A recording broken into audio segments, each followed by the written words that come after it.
see everything? We do. Okay, so I had comments, but I will leave them for the discussion so that I don't distract myself. Okay, so it's a real pleasure to have the opportunity to talk here. I thank the organizer for that. And I decided to talk about new results that we've obtained. Gian Maria Falasco, who's in the audience, is one of the main players here. And Jean-Charles Delven was visiting last year the group. He was on a sabbatical with us, and he contributed to the first part of the results that I'm going to show. So I think the main message is that dissipation bounds precision and speed. The first part was already known, but I will elaborate a bit on it. And the second part, I think we got an interesting results that I would like to share with you. So the first part is about providing a unifying framework to derive thermodynamic uncertainty relations.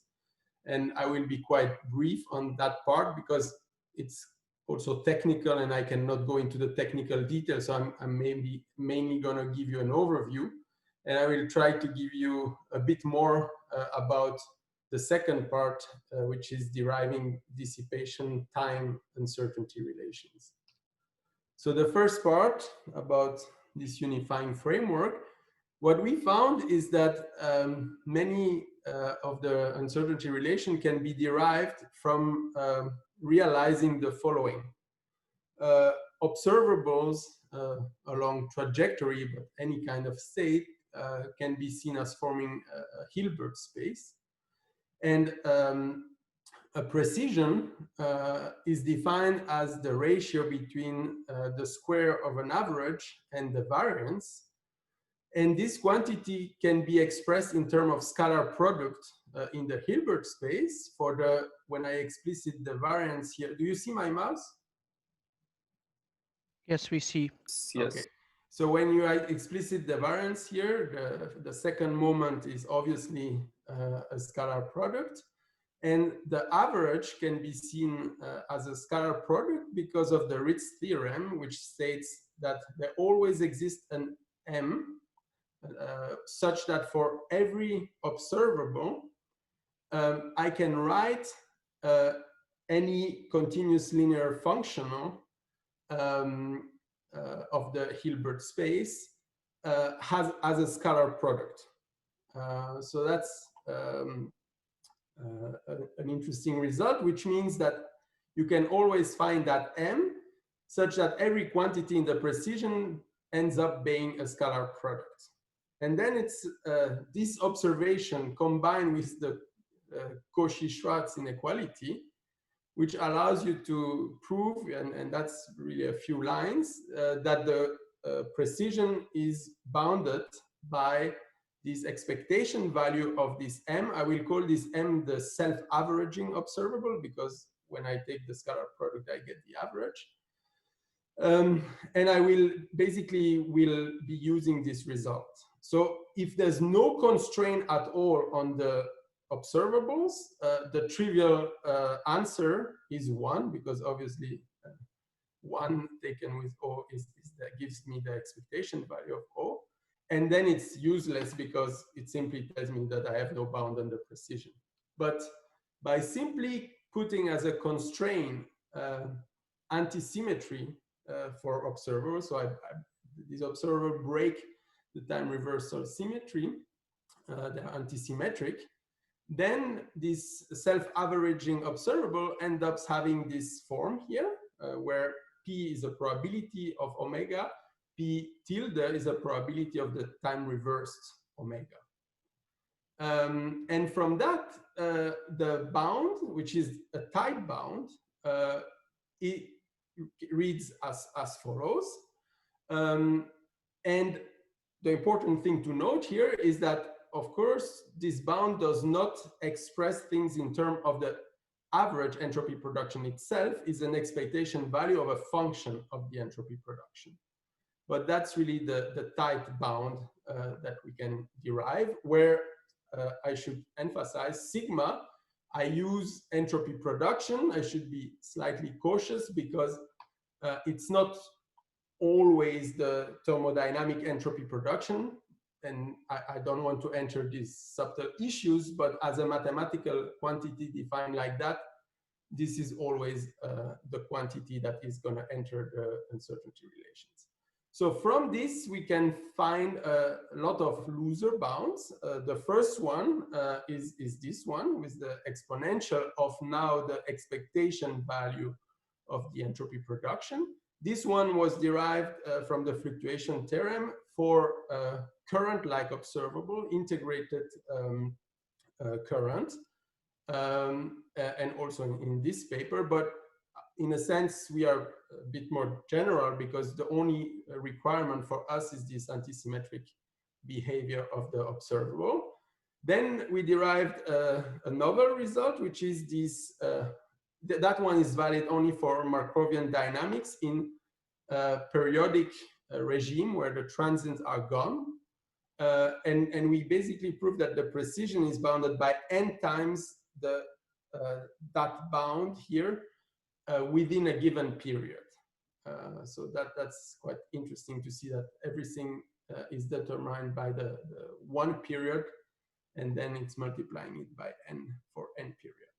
And finally, we can also recover by taking periods going to zero the original bound that was conjectured by Barato and Udo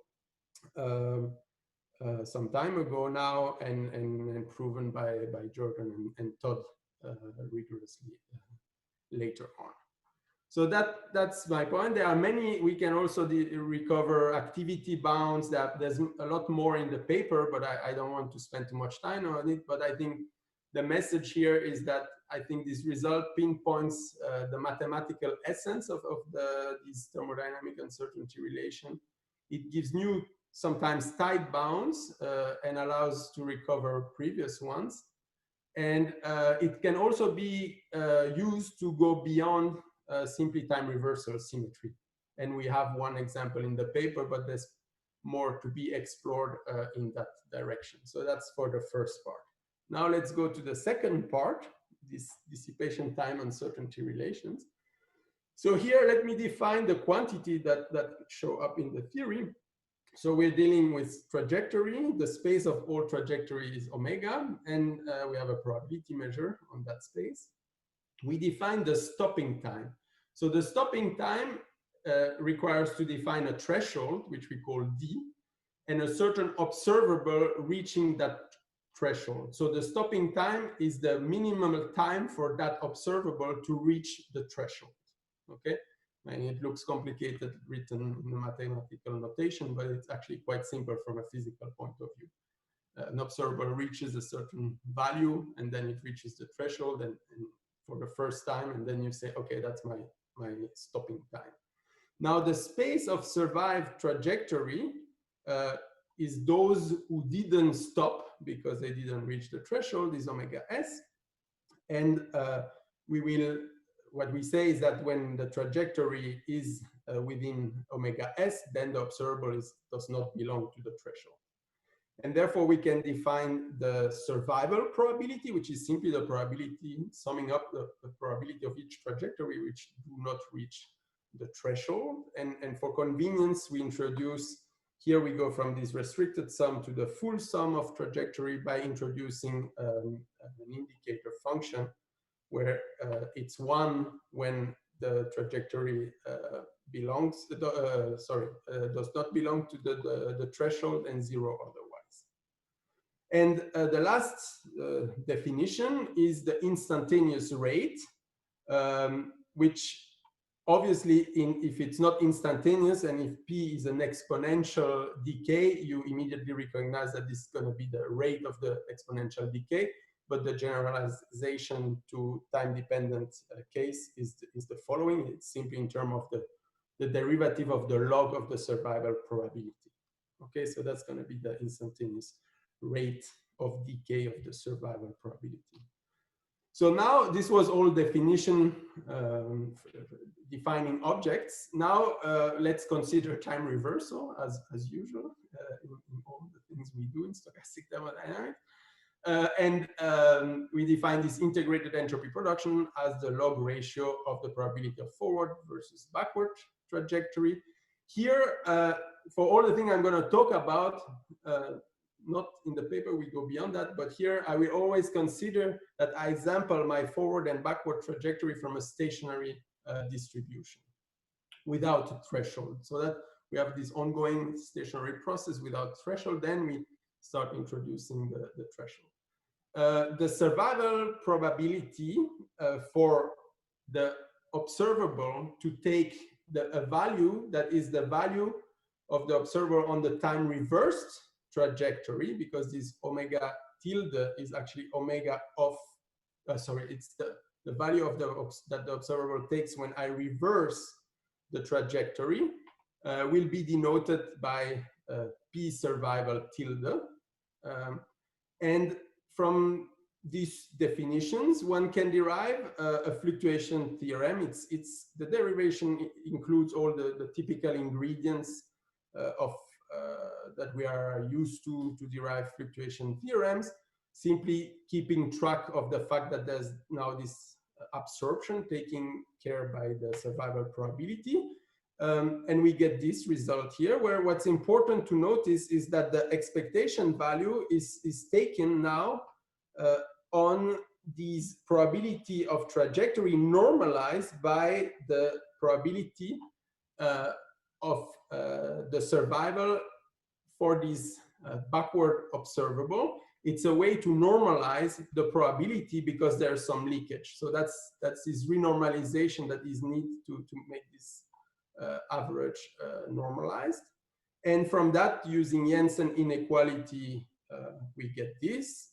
And then from this, by taking derivative, and because P starts at 1 and always decays, one can, it implies that the entropy production rate on these normalized trajectory space is always greater or equal than the forward rate minus the backward rate. Okay, so that's, and this is really a rigorous result in the sense that no assumption was made.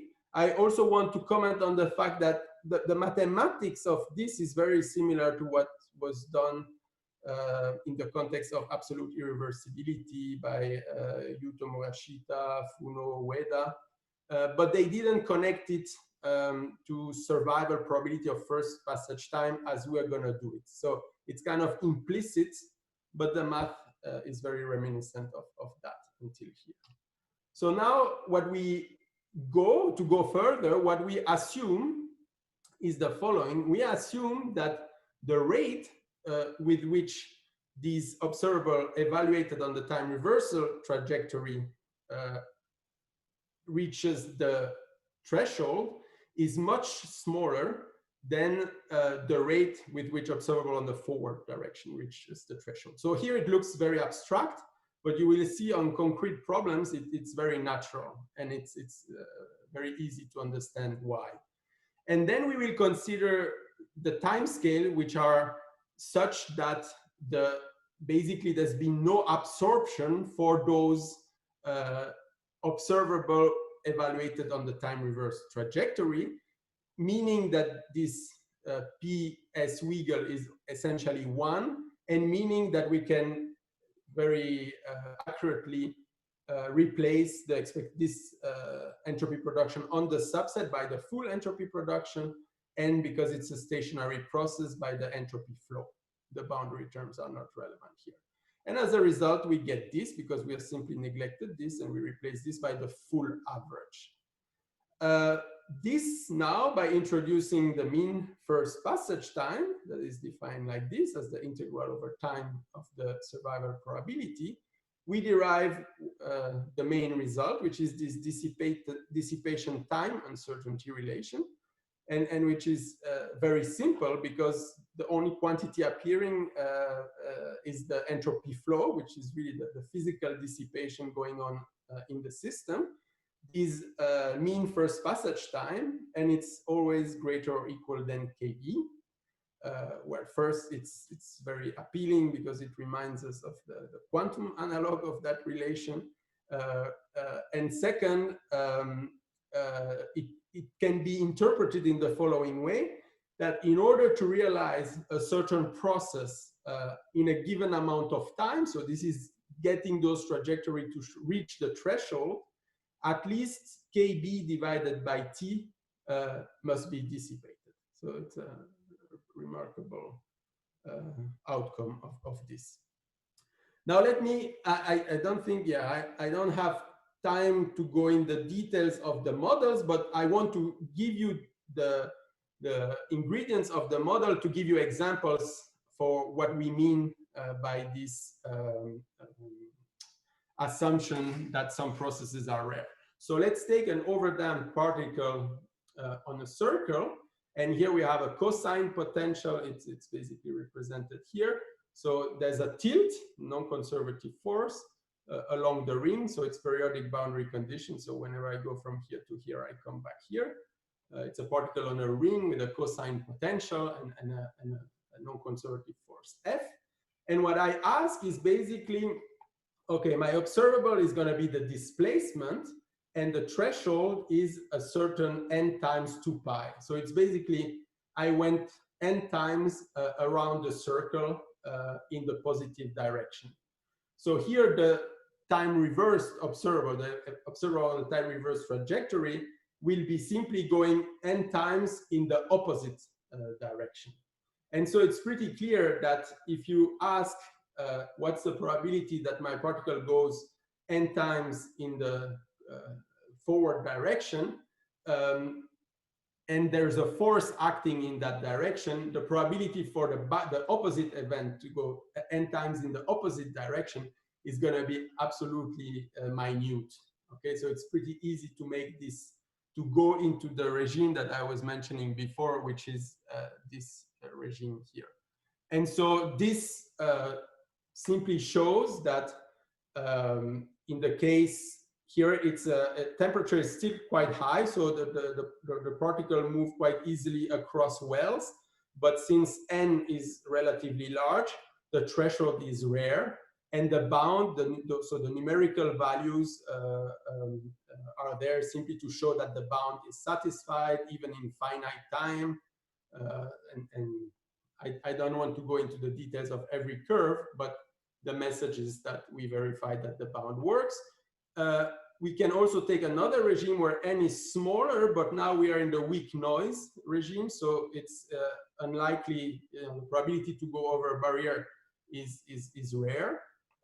And in that case, again, it works, the bound works very well. And we also see, if we plot things as a function of the force, for this model, that's not a general result, that the bounds is getting tighter as the force is increasing. Now let me simply give you a second example to show you that there are other examples. So we have a cold and a hot reservoir, and we simply ask, we say the observable is the energy flowing, the net energy flowing to the cold reservoir and we ask that during a certain amount of time delta, it goes beyond a certain threshold value that is E. So basically it means during the entire process, when for the first time did a given amount of energy E during a time delta go into the cold reservoir. So here again, the observable over minus the trajectory will be simply exiting the cold reservoir. So it's another case where the observable is antisymmetric. And we can verify that the bound works again. And here, contrary to the previous case, as we increase the non-equilibrium force, the bound doesn't get tighter. So I hope that with these two examples, you got at least a sense of what I mean by observable and thresholds. And this means that now I can basically conclude. So for integrated currents, that's more of a remark. For integrated current, that relation can also be directly derived from fluctuation theorem, and we have that in the supplementary material of the paper.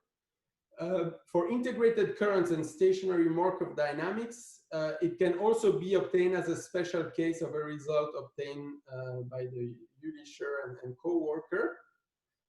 But our result is much more general than that, because it concerns any observable. It can be generalized to periodic driving. I didn't go into that. Shit. Okay. We can also, it's valid in a slightly different form for any transient driven dynamics. So there's a very general version of it. And also here, dynamics other than time reversal can be considered in the backward process. And we have one example in the supplementary material of that. Another comment is that contrary to the usual speed limits, which involve changes from state to state, this is what we saw this morning in the talk of Naoto. This one really deals with stationary process and only involves the entropy production of these stationary processes, not activities and other quantities. So the conclusion, simply, I hope that I can confirm the claim that I made at the beginning, that basically thermodynamic constraints, non-equilibrium, and dissipation bounds both precision and speed, and these are the two main results with the respective references. Let me end with a word of caution. It's important because some people tend to confuse that, to deduce from these results that for sure more dissipation will lead to more precision, and more dissipation will improve speed. That's not true. It means that it's a necessary condition, but it's not sufficient. So you can increase dissipation in a useless way for precision and for speed, and that's something that one has to keep in mind. These are bounds. With that, well, thank you for your attention.